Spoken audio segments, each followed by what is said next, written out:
Dimanche passé, Christian a parlé de quelque chose que j'ai tellement bien ressenti aussi, c'est que on n'a pas choisi, ni lui ni moi, la place qu'on a aujourd'hui.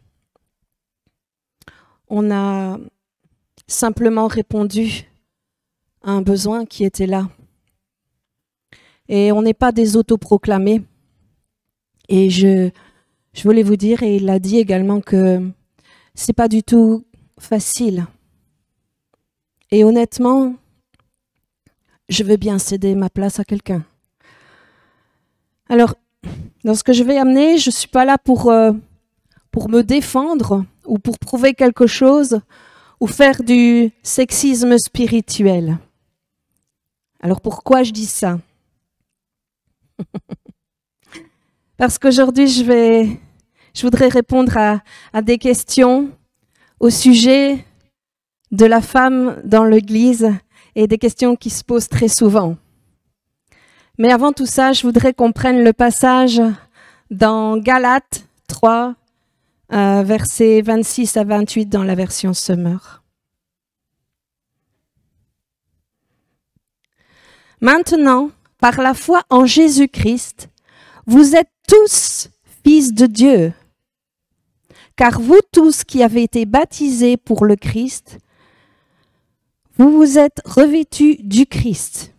Il n'y a donc plus de différence entre les Juifs et les non-Juifs, entre les esclaves et les hommes libres, entre les hommes et les femmes. Unis à Jésus-Christ, vous êtes tous un. Oui, amen. Et vous savez, Dieu ne se contredit pas dans sa parole. Vous pouvez regarder dans la Bible, Dieu ne se contredit pas. Et si vous regardez dans Malachie 3, verset 6, dans la version Summer également, qu'est-ce qu'il est dit? Moi, je suis l'Éternel et je n'ai pas changé. Et dans la version Louis II, il est dit, je ne change pas. Amen. Pourquoi je cite ça? Parce qu'on va voir que depuis le début de la Bible et jusqu'à la fin, eh bien, Dieu aime utiliser les femmes pour annoncer sa parole. Ouais. Dieu permet au travers des femmes que sa parole soit communiquée. Et nous voyons même Pierre qui a déclaré le jour où tous ont été vraiment, où le Saint-Esprit s'est répandu sur eux, il a prononcé quelque chose qui avait été annoncé dans Joël 2, verset 28, et il le dit donc à ce moment-là, c'est dans les Actes 2, versets 17 à 18. Dans les derniers jours, dit Dieu, je répandrai de mon esprit sur toute chair. Vos fils et vos filles prophétiseront. Et prophétiser, qu'est-ce que ça veut dire? On va regarder la toute simple définition au dictionnaire de prophétiser. Prophétiser, c'est parler par inspiration divine, prêcher, enseigner, réfuter, exhorter, prédire, assumer l'office d'un prophète. Donc ici, Dieu parle, il parle au travers du prophète Joël, en disant que ses fils et ses filles prophétiseraient. Donc ça voulait dire que les fils et les filles prêcheraient, enseigneraient, assumeraient l'office d'un prophète. Et elles parleraient par inspiration divine. Et on voit notamment ce que Dieu dit dans le livre des psaumes 68, verset 12, Louis II. Le Seigneur dit une parole et les messagères de bonnes nouvelles sont une grande armée. Les messagères sont une grande armée. Wow. Vous avez entendu ça? Et on peut regarder l'interprétation dans la version Darby, donc toujours dans Psaume 68, 12, mais la version Darby. Le Seigneur donna la parole. Grande fut la foule des femmes qui répandirent la bonne nouvelle. Hey, Mes amis, ça, c'est dans l'Ancien Testament, hein. Mhm. Donc, et on nous parle également dans le livre des Juges 4, on parle notamment de Déborah, une femme qui était vraiment une servante de Dieu. Et non seulement elle était prophétesse, mais elle était juge, elle était conseillère de chef militaire. Oh. Alors, j'ai déjà entendu que certains détracteurs du ministère de Déborah, ils vont dire « Ah, mais c'est parce qu'Israël, il était décadent et que Dieu a mis une femme par défaut, quoi, hein, parce qu'Israël était tellement dans un état lamentable qu'il a dû mettre une femme. » Excusez-moi, mais Israël a été en décadence plus d'une fois et il n'était pas au summum de la décadence que du coup, il restait plus que « Oh zut, une femme. » Déborah, non, non, non, non. Et on voit aussi dans Exode 15, verset 20, Marie ou Myriam, la sœur aînée de Moïse, prophétesse également. Ça veut dire qu'elle était amenée à parler, à enseigner, à donner des messages inspirés par Dieu. Il y a Hulda. Hulda, c'est... Il y a des prêtres qui sont allés la consulter et qui se sont soumis à sa direction spirituelle. Et les chefs d'Israël, le roi, les anciens, les prophètes et le peuple, ils ont reconnu que sa parole était divinement inspirée. Et vous savez, leur obéissance de ces dirigeants masculins d'Israël à la parole de Dieu qui avait été délivrée par une femme, ben ça a suscité vraisemblablement le plus grand réveil dans l'histoire d'Israël. Si vous voulez voir le passage, c'est dans 2 Rois 22, 14 à 23 ou 2 Chroniques 34, 29 à 35. Et on voit, parce qu'il n'y a pas que dans l'Ancien Testament, on voit dans le début du Nouveau Testament, Anne, la prophétesse également, c'est dans Luc 2. Elle a même annoncé la venue de Jésus, qu'il était le Messie et qu'il était le salut pour les peuples. C'était un message important, n'est-ce pas? Alors, et Jésus? Qu'est-ce qu'il pense de ça, Jésus? Eh bien, Jésus, tant dans ses paroles que dans ses actions, il a traité les femmes comme des égales de l'homme. Jésus a vraiment bousculé les codes juridiques, sociaux, religieux de son temps. Hein, dans une société où les femmes, elles étaient considérées comme moins intelligentes et moralement, on va dire, plus vulnérables que les hommes. Jésus, lui, il respectait l'intelligence des femmes et il respectait leur vie spirituelle. Et vous savez, les grandes vérités spirituelles, ben, il les a d'abord enseignées à des femmes. Ouais, on voit ça dans Jean 4, versets 10 à 26, on va pas le prendre. C'est l'histoire de la Samaritaine. Et vous savez que la Samaritaine, ben, elle a été la première évangéliste qui a amené un réveil dans toute une ville en Samarie. Hein? Et ouais, c'était une femme et c'est par elle qu'a été déclaré que Jésus était le Messie. Et ça a fait que un grand nombre de gens de la ville de Sichar a cru en Jésus et qu'il était le sauveur du monde. Il a parlé également de choses importantes à Marthe, hein, dans Jean 11, 25, 26. Il lui a dit « Je suis la résurrection et la vie. Celui qui croit en moi vivra. Quand même il serait mort, et quiconque vit et croit en moi ne mourra jamais. » Il lui a révélé ça. Et vous savez, dans toute cette culture qui, quelque part, désapprouvait l'éducation religieuse des femmes, Jésus, lui, il les a encouragés à être ses disciples. Quand on voit Marie qui s'assied aux pieds de Jésus et qui écoutait ce qu'il disait, qui écoutait ce que disait Jésus, eh bien, vous savez que par cette attitude, par cette position, elle prenait celle du disciple.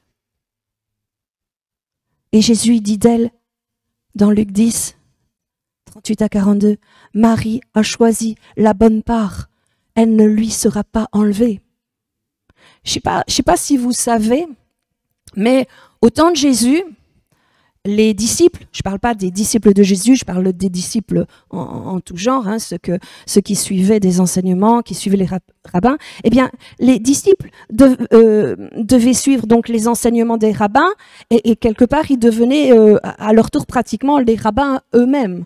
Et les disciples des rabbins étaient exclusivement des hommes. Et Jésus, lui, formait des disciples hommes et femmes. Et quelque part, il montrait par là qu'il voulait que les femmes enseignent la parole de Dieu au même titre que les hommes. Alors, il y a toujours des détracteurs, je sais ce que certains rétorquent. « Ah oui, mais si Jésus, il a pris 12 apôtres hommes, c'est parce qu'il voulait interdire aux femmes toute responsabilité dans l'Église. » Non. Alors pourquoi Jésus a choisi des hommes et non des femmes pour quelque part constituer le cercle des 12 apôtres? Principalement pour deux raisons. Premièrement, pour éviter le scandale et deuxièmement, pour le parallèle symbolique. Si Jésus avait admis des femmes dans les rencontres, à l'écart, le soir, dans l'obscurité, en particulier dans des lieux déserts hein, ou dans des endroits tels que le jardin de Gethsémani, ça aurait soulevé pas mal de suspicions. Hein. Je ne vais pas vous faire un dessin, vous comprenez ce que je veux dire. Et non seulement ces choses seraient pas été bon à l'égard de Jésus, mais aussi envers les 12, dont allait dépendre l'intégrité de l'Église. Et pour la deuxième raison, en nommant 12 hommes juifs et libres, Jésus y rappelait le parallèle entre les 12 fils d'Israël et renforçait donc le symbolisme de l'Église, le nouvel Israël. Donc, malgré le choix de Jésus, hein, les 12 apôtres hommes, Jésus il n'exclut pas les femmes du leadership dans l'Église, j'oserais dire. Regardez un petit peu la première personne que Jésus charge, une fois qu'il a été ressuscité. Donc, quelle est la première personne que Jésus charge d'annoncer l'évangile, sa résurrection et son ascension vers le Père? C'est une femme. Hein. Marie-Madeleine, on voit ça dans Jean 20, 14-18. Et est-ce que vous savez ce que signifie apôtre? Vous connaissez la définition de apôtre? La définition, c'est envoyé, propagateur. Et si on prend donc Jean 20, verset 17, dans la version Darby, donc c'est justement ce que Jésus lui dit, donc à Marie-Madeleine, « Ne me touche pas, car je ne suis pas encore monté vers mon Père, mais va vers mes frères et dis-leur. » Va et dis. Est-ce que c'est pas une envoyée et un propagateur? Moi, j'oserais dire que là, Jésus l'a nommé apôtre auprès des apôtres. Hein? Et le leadership tel que le redéfinit Christ, à savoir celui d'être un humble maître serviteur, est autant pour les hommes que pour les femmes. Et je crois que ça a toujours été le désir et le cœur de Dieu d'utiliser des femmes pour prêcher la bonne nouvelle. Ah, mais je sais que certains passages posent problème. J'appelle ça les versets qui fâchent. Et justement, je crois qu'il est bon de les aborder. Vous allez voir comme il est important, quand on lit la parole, de le faire vraiment avec intelligence. Alors, on va voir justement certains de ces passages dans le principe de ce qu'on appelle l'herméneutique. Alors, qu'est-ce que c'est que l'herméneutique? Ça veut dire, d'abord, lire un verset à la lumière de toute la parole de Dieu. Donc, ce n'est pas interpréter un verset seul ou isolé. Deuxièmement, c'est quelle était l'attitude de Jésus face à tel ou tel dogme. Et troisièmement, c'est essayer de comprendre le contexte du passage.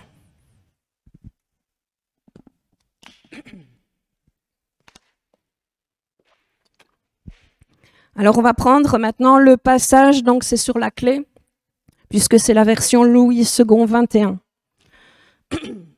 de 1 Timothée 2, verset 11. Est-ce que tu peux l'agrandir principalement, ouais, le 11, si c'est possible.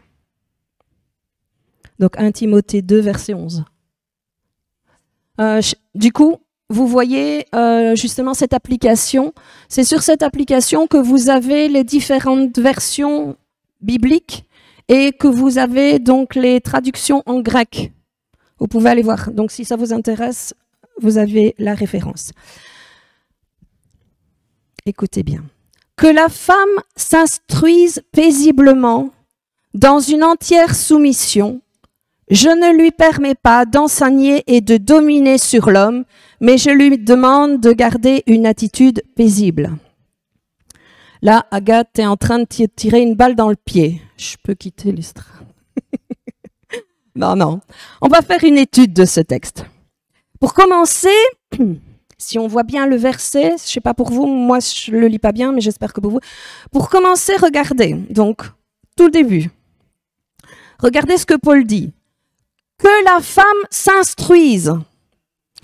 Ben, déjà là, c'est une idée qui est révolutionnaire. Hein, on l'a vu. À l'époque, les hommes et les femmes sont séparés dans les synagogues et les femmes n'ont pas le droit à l'enseignement et à l'instruction. Hein, c'est juste pour les hommes. Et c'est intentionnellement que j'ai demandé de projeter cette version de Louis II 21 parce qu'il est dit une attitude paisible ou paisiblement. Parce que dans d'autres versions, il est écrit dans le silence. Mais quand on regarde dans le texte original en grec, c'est assez clair. C'est plutôt de façon paisible, de façon attentive, à l'écoute, calme, posée, je dirais. Bref, en fait, tout simplement ce que dirait un bon professeur à son élève. Passons maintenant à la partie qui coince. J'oserais dire. Et pour cela, vous savez que j'aime bien d'aller voir dans les textes originaux grecs. Donc, on va s'arrêter sur les mots prendre autorité. Louis II ici a dit dominer.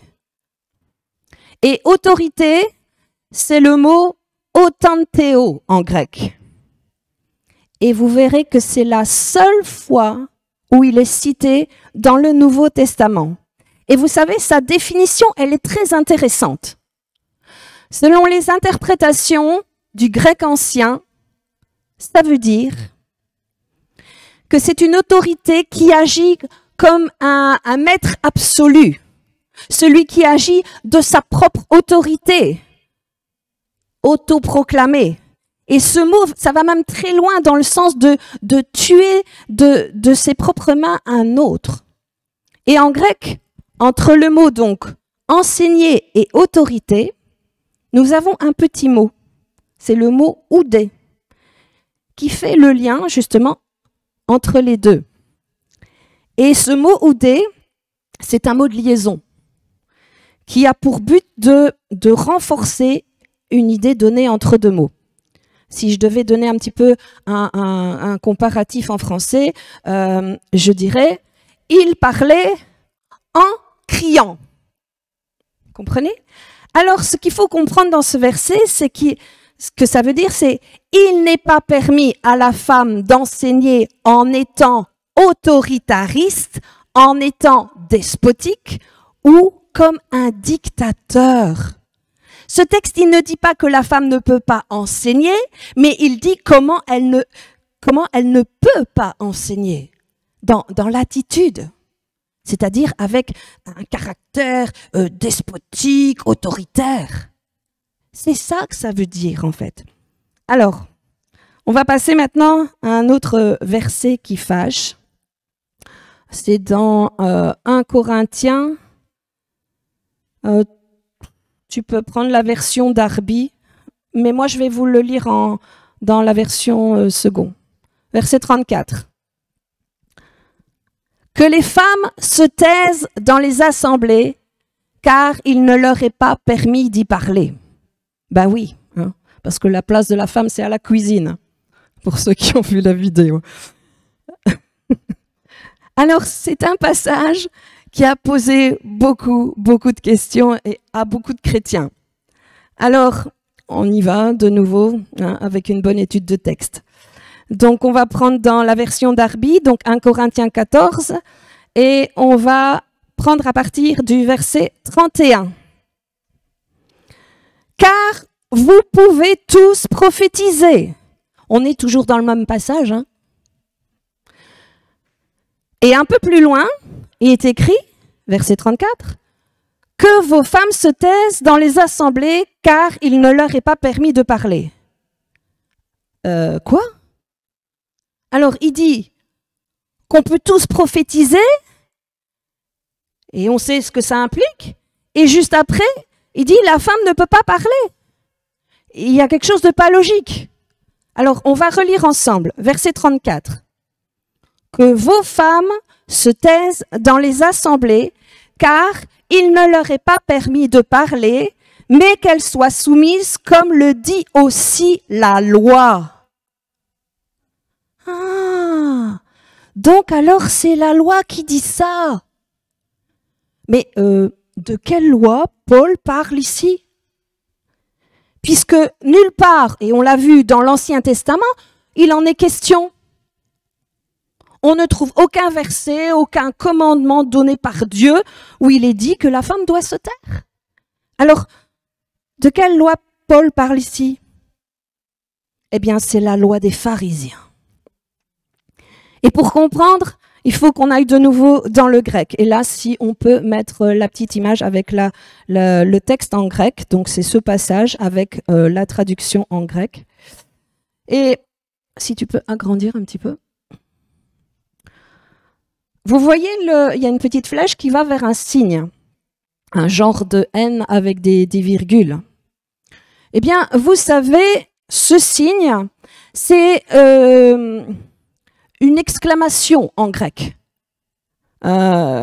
C'est comme une interjection, on va dire, qui veut dire, eh bien, ou ah bon, chez nous on dirait hein. Et c'est comme si Paul avait exprimé ceci. Donc, hein, les femmes doivent se taire, tataté et tout ça. Ah bon? Est-ce de chez vous que la parole de Dieu est sortie? Ou est-ce que vous avez, vous seul, c'est à vous seul qu'elle a été, qu'elle est parvenue? Donc, en d'autres mots, ça veut dire, ah bon? Hein? Quoi? Il n'y a que vous qui avez la vérité, quoi. Donc en fait, Paul, il cite la loi des pharisiens et ensuite, il la réfute juste après. C'est ça que ça veut dire. Et toujours dans ce même passage, donc on prend toujours Louis II 21 dans l'autre texte. Donc c'est le 1 Corinthiens 14, verset 26. Vous avez remarqué, hein, on est toujours dans le passage de 1 Corinthiens 14, verset 26. Regardez ce qu'il est dit, on est toujours dans le même contexte. Que faire donc, frères et sœurs, lorsque vous vous réunissez, chacun de vous peut apporter un cantique, un enseignement, une révélation. Est-ce que ça vous éclaire? Alors, à la lumière de tout ça, je vous pose une question.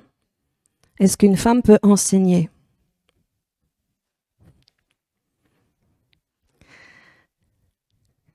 Moi, je dis oui. Vous allez voir pourquoi. Et on peut voir dans les ministères féminins que Dieu confirme sa parole. Oui, qui sortait de la bouche des femmes avec quoi? Des signes, des prodiges, des guérisons, des personnes délivrées de démons, des personnes baptisées du Saint-Esprit. Et on voit dans Jean qu'il est dit, c'est lui, Dieu, qui confirme la parole. Alors si Dieu, lui, confirme la parole qui sort de la bouche d'une femme, alors nous pouvons dire oui, la femme est appelée à enseigner. Quelqu'un un jour a posé la question à Catherine Kuhlman, Je ne sais pas si vous connaissez Kathryn Kuhlman. C'était une femme avec un ministère extraordinaire, un ministère puissant de guérison, de délivrance. Je pense que c'était entre les années 1930 et 1970 qu'elle a vraiment exercé son ministère. Et on lui a donc posé la question, si une femme qui voulait prêcher venait vers toi, qu'est-ce que tu lui dirais? Et elle a répondu, et elle a dit, je lui dirais, ne le fais jamais. Ne le fais jamais, jamais, jamais, si tu n'es pas clairement appelé par Dieu.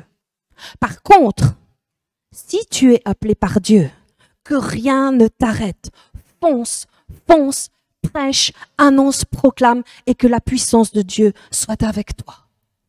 Amen. Mais vous savez que pour certains, renverser ou bousculer cette pensée, c'est insurmontable. Pour eux, c'est inconcevable.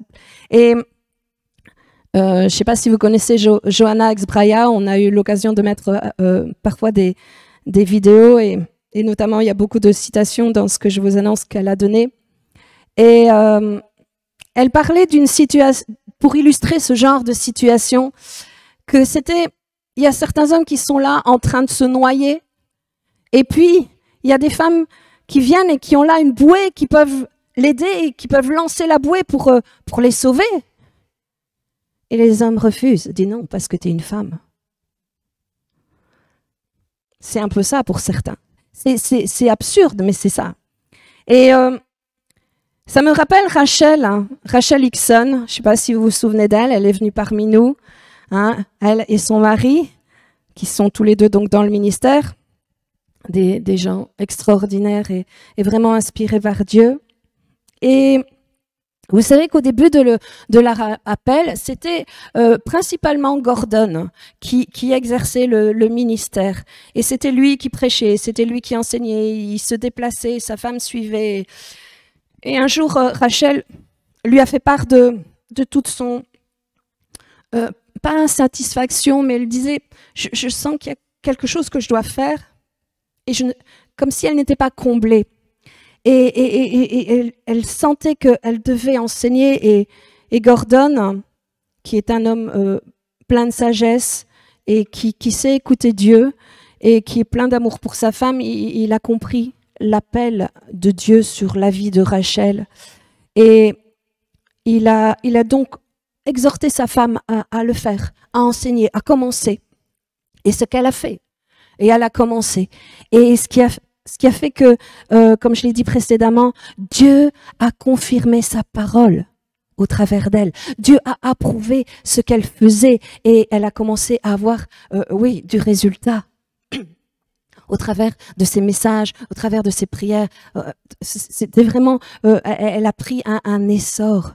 Et on a vu donc son ministère grandir. Et quelque part, même Gordon est devenu plus dans le soutien du ministère de sa femme, du ministère de Rachel. Et Rachel parle vraiment de la difficulté dans le monde légaliste chrétien, de la difficulté des ministères féminins. Et elle raconte notamment qu'elle avait été appelée à prêcher dans une église.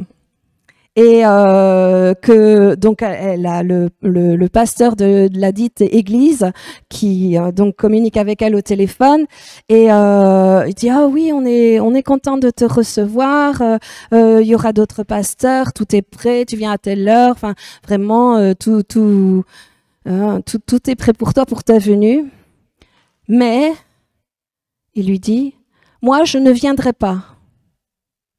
Elle dit ben, pourquoi? Elle dit parce que je veux pas être vue. Et si je suis là, c'est comme si je cautionnais le fait que tu prêches. Mais t'inquiète pas, j'écouterai ta cassette. Parce qu'à l'époque, c'était encore le système cassette d'enregistrement. Mais quelle hypocrisie!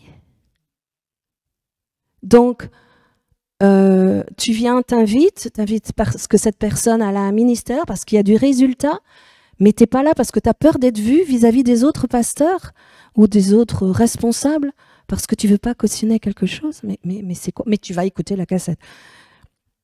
C'est dingue, mais bon. Mais oui, c'est triste, mais cette pensée, elle est encore bien ancrée. Et si vous saviez même le genre de commentaires que j'ai déjà pu recevoir en dessous de mes vidéos, mais bon, bref.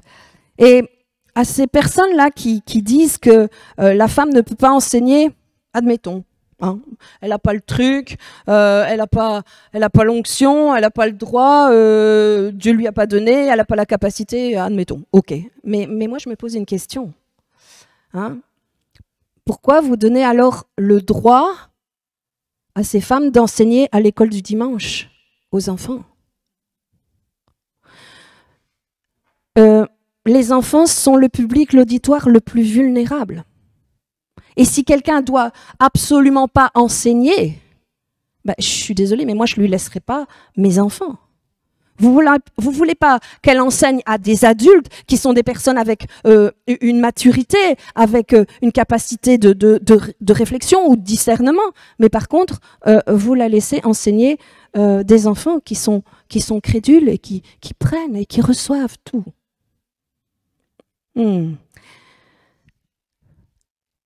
Vous savez, on a un avis sur Paul, mais à maintes reprises, Paul affirme l'égalité de l'homme et de la femme en montrant les femmes qui œuvrent à ses côtés, hein, et qui œuvrent avec des hommes dans le ministère pastoral. On va peut-être pas forcément tout lire. Tu peux mettre Romains 16. Ben, c'est de 1 à 16, mais affiche ce qui est affichable. Je ne sais pas la grandeur jusqu'où on peut aller.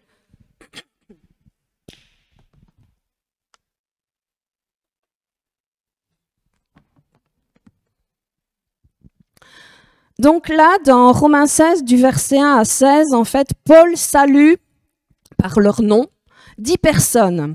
Hein, il les présente comme ses collègues dans le ministère chrétien. Et dans ces 10 personnes, 7 d'entre elles sont des femmes. On a d'abord Phébé, qui est la diaconesse de l'église de Sancré. Je ne sais pas comment on prononce. Et dans les textes originaux en grec, le mot diaconesse, c'est aussi le mot apôtre. Et vous savez, on a retrouvé, des scientifiques archéologues ont pu identifier sa tombe. On a retrouvé sa tombe et sur sa tombe, il est écrit qu'elle était apôtre. Ensuite, on voit au verset 3, Prisca et Aquila, mes compagnons d'œuvre en Jésus-Christ. Et ici, il y a quelque chose d'intéressant si on se penche un petit peu sur ce qu'il est dit d'eux.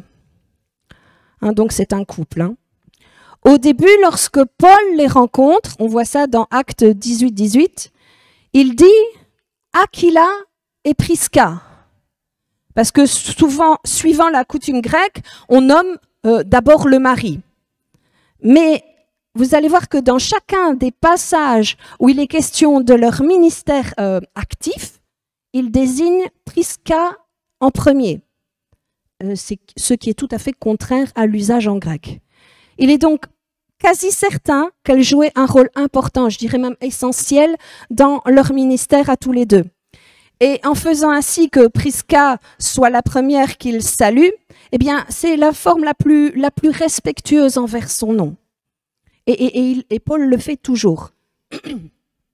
Et dans la Bible, et des historiens disent que Prisca avait une église dans sa maison. On voit ça, Romains 16, verset 5. Et que c'était elle principalement qui enseignait et que Aquilas prenait un rôle de soutien auprès de Prisca. Ça me rappelle un peu Rachel et Gordon, là, hein, vous voyez? Et on a aussi, tout en continuant dans le texte, au verset 7, Paul y parle de Junia, qui est très estimée parmi les apôtres. On a Tryphène et Tryphose au verset 12. Elle qui travaille pour le Seigneur. Et on a la bien-aimée Persis qui a beaucoup travaillé pour le Seigneur, toujours au verset 12. Alors oui, je reconnais, ce sont des prénoms un peu spéciaux, hein, puisque c'est du grec et c'est d'un autre temps. Mais si vous lisez vraiment correctement, eh ben, il est bien question de femmes. Et c'était des femmes qui étaient dans le ministère. Et Paul n'énumère pas seulement ces femmes comme des simples croyants, mais comme des responsables dans le ministère. Et dans ce passage, Paul salue plusieurs croyants, mais il n'en salue que 10 en tant que responsables. Et sur les 10, 7 sont des femmes. Les 3 hommes sont Achillas, Andronicus et Urbain. Alors les 2 premiers, ils sont salués avec leur épouse, hein, pour souligner une autorité qui est partagée. Et à 2 reprises dans Galates 3, verset 28 et 1 Corinthiens 1, verset 11, Paul, lui, il affirme, mais alors sans ambiguïté, l'égalité des femmes et des hommes dans la vie de l'Église. Et on voit également dans Actes 21, du verset 8 à 9, Philippe qui avait des filles qui prophétisaient. Tu peux mettre Actes 21, versets 8 à 9. Étant entré dans la maison de Philippe l'évangéliste, qui était l'un des 7, nous logeâmes chez lui. Il avait 4 filles vierges qui prophétisaient. Et on a vu que prophétiser, c'est parler par inspiration divine, c'est prêcher, c'est enseigner, mais c'est aussi exhorter, édifier, consoler les autres. Donc on voit que les filles de Philippe parlaient par l'inspiration du Saint-Esprit, par l'inspiration de Dieu. Vous savez, quelque part, moi, ça m'effraie de voir ce que certains peuvent dire justement sur des femmes qui parlent sous l'inspiration du Saint-Esprit, hein, parce que il y a des gens qui disent que ces femmes qui font ça, elles donnent des doctrines de démons, hein, parce que sous prétexte que c'est une femme et que elles sont dangereuses. Faut écouter, c'est effarant. Et que si ces femmes-là vous imposent les mains, vous allez avoir encore plus de démons.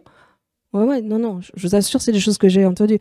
Mais je sais que tous ceux qui enseignent, on aura à rendre des comptes sur ce qu'on dit. Moi, je pense que tant que vous citez la parole et que vous êtes dans la parole, hein, bon. Mais moi, je m'interroge sur ce que disent ces gens, leurs paroles prononcées et ce qu'ils disent attribuer à Satan quelque chose qui vient de Dieu.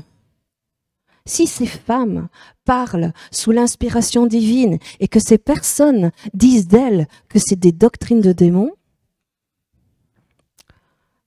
au niveau de rendre des comptes, je ne voudrais pas être à leur place. Si je me suis trompée, oui, ben Dieu me reprendra, mais ces personnes-là, vous savez ce qu'il est dit dans la parole au sujet d'attribuer à Satan les œuvres du Saint-Esprit. Hein. Bon, bref. Je ferme ma parenthèse. Alors, je vais terminer avec un dernier verset qui fâche. Hein? C'est dans Colossiens. Femmes, soyez soumises à vos maris. Colossiens 3, verset 18. Ah, ce verset-là, il plaît bien à vous, messieurs, hein, n'est-ce pas? Mais oui, mais même, ce verset-là aussi, il pose problème. Et non, la Bible, elle n'est pas un livre de misogyne, hein, c'est pas ça. Mais c'est vrai que, pas chez nous, mais c'est vrai que certains hommes, ils vont revendiquer cette soumission de leur femme en rétorquant que leur femme, elle doit appliquer Colossiens 3, verset 18. Ben justement, lisons ensemble l'entièreté de ce verset. Donc, Colossiens 3, verset 18. Femmes, soyez soumises à vos maris comme il convient dans le Seigneur. Qu'est-ce que ça veut dire? Eh bien que c'est dans le Seigneur que tu te soumets à ton mari. C'est-à-dire que si ton mari te demande quelque chose qui n'est pas dans le Seigneur, qui n'est pas approuvé du Seigneur, tu n'es pas dans l'obligation de le faire. Alors, je vais vous donner un exemple.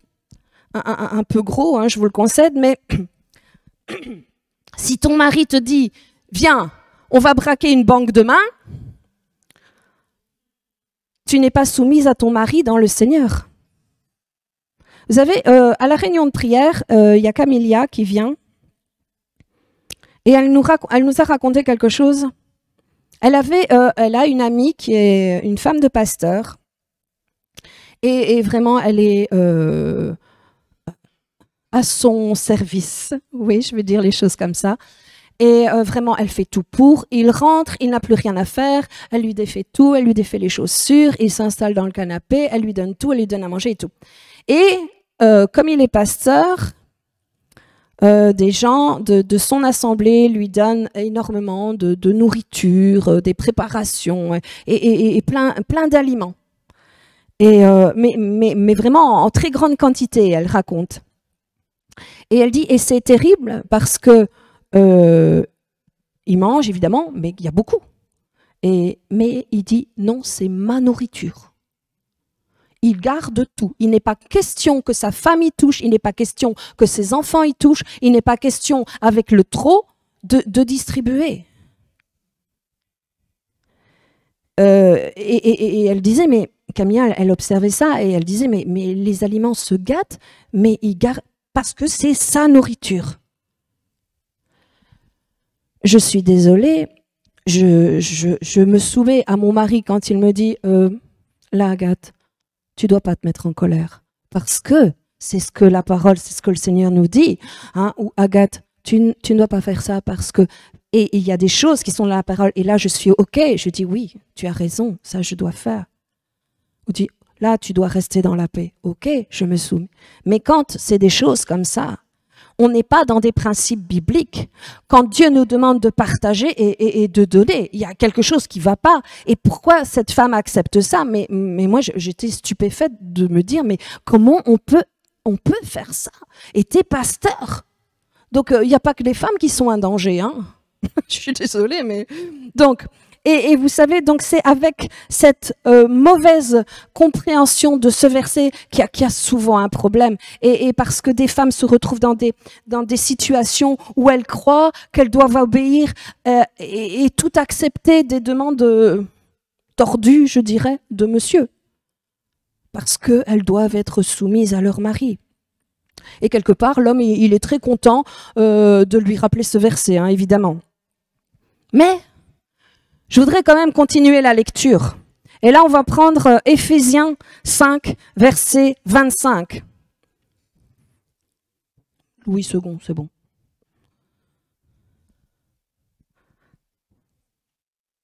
Marie, aimez vos femmes comme Christ a aimé l'Église et s'est livré lui-même pour elle, et pour certaines versions, ou au point où Christ est mort pour elle. Oh, ça, c'est de l'amour. Alors, messieurs, est-ce que vous êtes prêts à mourir pour votre femme? J'ai vécu quelque chose il y a quelques années de ça. On est allé en famille à Kos, hein, une des îles grecques. Et c'était un très bel hôtel avec tout ce qu'il fallait. Et comme je n'ai pas grand-chose à faire, j'observe, je regarde. Et je vois un homme relativement jeune, vraisemblablement, il devait être adepte du culturisme, tout, hein, très musclé, tout ça. Il mettait des petits débardeurs pour bien montrer tous ses muscles. Et il avait une petite femme avec des enfants. Et vraiment, à tout bout de champ, il lui faisait faire les choses.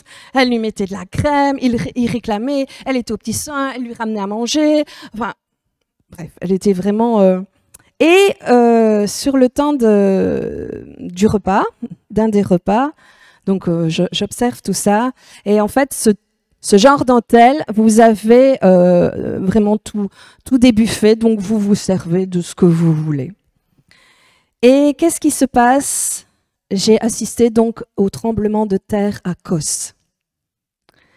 Et c'est bien, c'est une belle expérience comme ça. Je vois ce qui se passe quand on prie, qu'on loue comme Paul dans la prison et que les murs tremblent. Moi, je sais à quoi ça ressemble. J'ai hâte de revivre ça.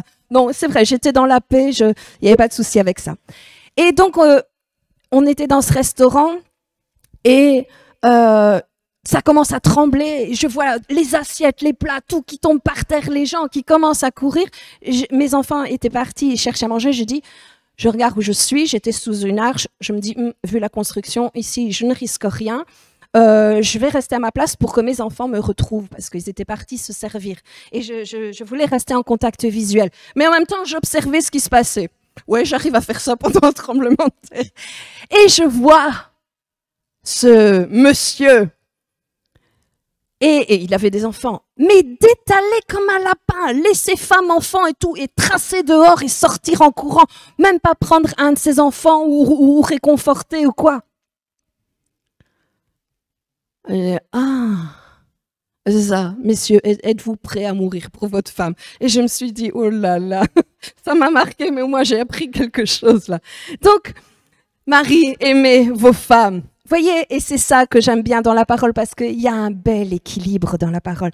Et à aucun moment, il est demandé à la femme de se soumettre et de finir par être l'esclave de son mari. Et à aucun moment, il est demandé à l'homme de complètement écraser ou avilir sa femme. Il est demandé à la femme de se soumettre dans le Seigneur, et il est demandé à l'homme de se comporter comme le Seigneur. Et ceci, ça amène un grand équilibre dans le couple. Messieurs, aimez vos femmes et mesdames, soumettez-vous à vos maris dans le Seigneur. Amen. Voilà, c'est ce que je voulais apporter pour ce jour de la fête des mères. Soyez tous bénis.